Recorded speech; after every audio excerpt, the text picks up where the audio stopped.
Hello everyone, this is Crota giving you a shoutcast between Yon M, also known as ToD, versus Czech. Now, I'm not 100% sure if this is the actual Czech, Maza Y Czech, here on the Xel'Naga Caverns, so just to be safe, I did put a little bit of a disclaimer at the start of the video. Also, a lot of players have been recently asking me when I'm going to do another Warcraft 3 shoutcast. I'll probably do one in the next couple of days or so, but I'll do the next best thing, which is bring a Warcraft 3 player playing StarCraft 2. ToD, more likely known, or Yon M, more known as ToD, and ToD is a very, very strong human player. He did actually play Warcraft 3 in China for quite some time. I equate Warcraft 3 to China as StarCraft is to Korea, so that goes to show you how strong that professional scene is there. So we have ToD spawning on the south side as the red Protoss player.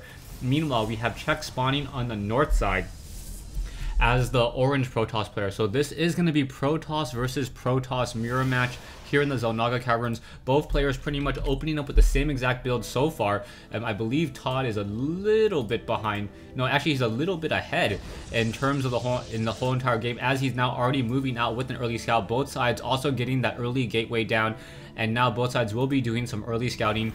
The last Protoss versus Protoss Mirror match here, I believe, was Joe versus Insolence. I'm not 100% sure, but I do remember Joe being one of the players. If you guys haven't seen that game, go ahead and check that out. That was a pretty interesting game, if I must say. Anyways, back over here, we now see Czech coming up this ramp, or will be coming up this ramp in just a moment. And do some scouting. Both sides are going to be doing the same exact build so far. You can see the production tabs, exact mirrors of each other, almost down to the second. The only thing that's really different is the probe count. And now we see now ToD just moving over here and trying to get another pylon over here to the north side. Also keeping track if any units are going to be able to warp in from that north side as well. Also getting that Cybernetics core. Both sides getting Cybernetics cores at exactly the same time once again. And now this may be a straight mirror match. Now, in a lot of Protoss versus Protoss games now, especially before patch 1.2, it's going to come down to a lot of Colossus and Gateway units.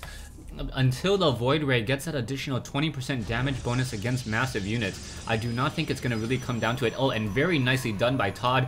ToD warping in a building right there. The only way you can really keep track of that is by looking on the minimap, as a Protoss building warping in looks exactly the same. So yeah, we now see an assimilator being placed down here, blocking Czech's gas for quite some time. And one of the important things to note from assimilators versus extractors and refineries is the amount of hit points that they have. Assimilators have a total of 900 hit points, compared to the extractor or the refineries 500 each. So it will be very difficult for one zealot to even get through this. The zealot will be able to get through the assimilator and then has to get through the actual armor of the assimilator as well. One base armor there, making it that zealot will have a very, very long time just trying to clear out this assimilator. The assimilator also does not burn down like many Terran buildings do. And now Czech moving down with one stalker as well. Should perhaps move off to the north once again and try to take down this one assimilator as well. So you can see that Czech is currently behind in the gas game, but ToD not abusing his gas advantage so far in this game. He is not having any additional probes on this one assimilator so far, so he is currently mining the same amount of gas, finally transferring some additional units there. And now you can see that this assimilator is not yet being replaced by Czech. Back over here though, we see Czech setting up a proxy pylon. We'll be able to warp in units as both sides are nearing completion on that critical warp gate research.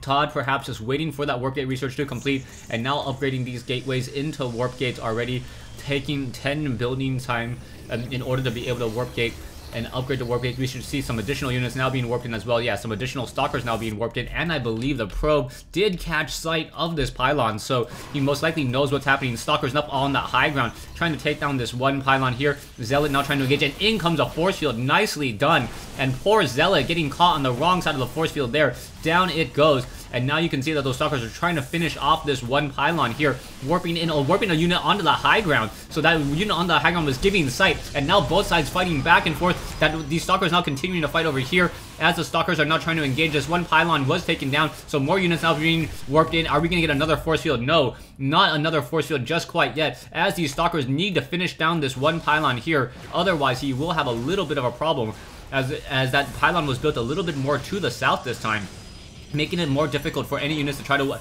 try to surround and try to get more damage there. If that was off a little bit to the north, 2 additional stalkers would be within combat range. And now a little sneaky play coming in from ToD. ToD now warping in a pylon over here, and he will have a proxy pylon of his own, perhaps even going for a starport and going in for void rays over here to the north. So Czech currently running off of a 4-gate. That 4-gate was not successful, as now ToD is also getting a 4-gate, also getting a robotics facility as well. So we'll see how this all works out. His gas is up and running, same thing. Oh no, Czech finally getting his gas now. It will be about another 10 seconds until that is up and running. And now Czech just desperately trying to get that Twilight Council in play and trying to just move out further into that tech game. Now ToD currently sitting on 1 stalker here to take down this pylon, and now Czech is going to be severely behind with over about 1,000 resources lost once this pylon gets taken down as well. So Czech sitting at 34 over 32, 38 over 32. Meanwhile, ToD sitting at 55 over 58. He does have a strong army advantage, and I believe he does also have a little bit of an economic advantage as well. This 1 pylon over here, nothing really happening there. As these stalkers now make their way out across the map, the stalkers moving a little bit more quickly than the rest of the units here as they now make their way off to the north. Most likely we do see a sentry. Oh, no sentries here coming in from Czech.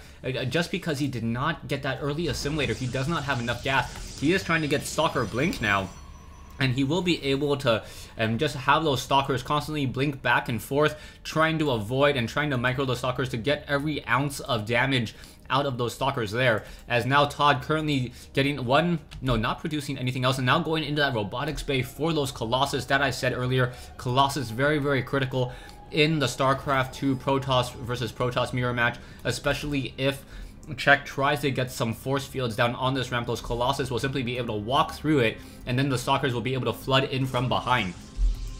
We now see 1 observer in the base, and the observer from ToD able to see the Twilight Council currently being chrono boosted, so most likely knows that it is going to be Stalker Blink or Zealot Charge, as those are obviously the only 2 researches that Czech can go for. Now moving back with 1 stalker, we now see more stalkers on the move. Once again, army-wise, 1950 versus 1325. And if ToD is able to get some critical force fields down, it shouldn't matter all too much. Oh, in comes the force fields, but those stalkers do have blink, and now blinking away, and now those own force fields getting in ToD's own way, and not enabling him to give any real chase there. 1 stalker and 1 sentry lost from both sides, as additional pylons now being warped in here. Not quite sure why ToD decided to do long distance mining off of this 1 assimilator here instead of just getting the Nexus. Now trying to go after some of those stalkers. Stalkers are not going to really be able to give chase, as Czech stalkers do have blink. And now, oh, he was very smart, enabling him to see the force field, I believe. I think he was able, oh, he doesn't, you can't see the force field? I thought for a moment he saw that the force field was going over the brush and knew that since the force field was moving towards him that he does not want to engage there. Stalker's now coming over here, and now we have an observer once again on the move, trying to see if there is an expansion currently being warped in, as some additional stalkers are now just waiting here just in case there is anything happening. There is 1 immortal as well. Immortal is dealing 50 damage per pop and attacking relatively quickly. And now in comes the Colossus. So that Colossus is going to perhaps try to push back against those Stalkers. Stalkers quickly getting a blink in, and this is going to be a very, very bad sign, as that 1 Colossus is going to quickly get taken down. And nicely done by Czech, taking down that very, very expensive Colossus. 300 minerals, 200 gas lost just because that Colossus was out of position.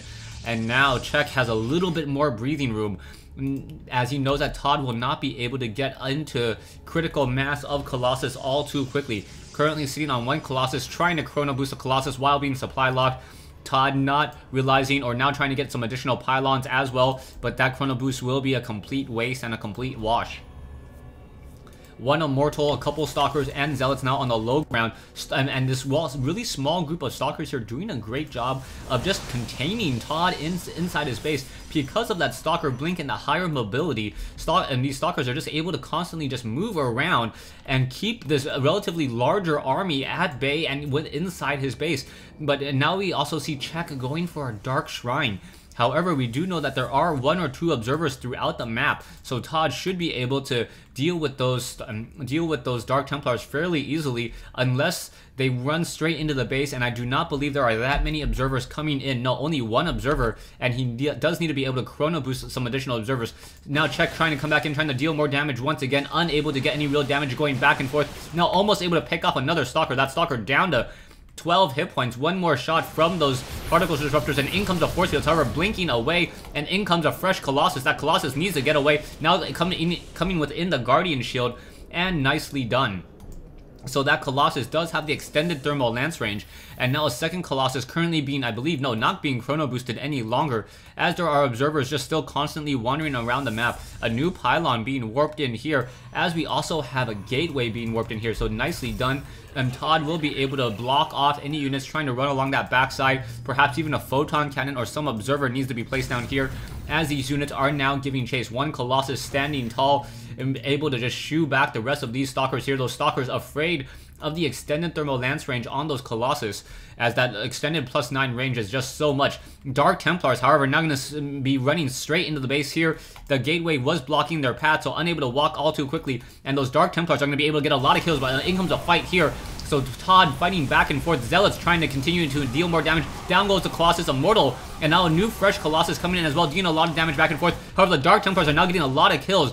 So those Dark Templars are going to simply destroy the economy of Czech, but Czech does not have that large of an army. He needs to get some additional gateways up and running. He does have a lot of minerals, so you can see him dumping a lot of these units now, and he's getting some Zealots and 1 Dark Templar as well. Stalkers trying to run back and forth. These Dark Templars are getting a lot of kills, and now where are the probes? The probes are now doing some long distance mining over here as the fighting is continuing. Czech doing a great job just countering with these Dark Templars, and ToD without any observers is in a world of hurt right now, as these Dark Templars have simply just struck a damaging blow to the economy. You can see the economy is just taking so much damage, and now this Dark Templar up to 7 kills back and forth. No units currently being warped in here. There needs to be a fresh observer. There's that observer there. Dark Templar now taking some damage.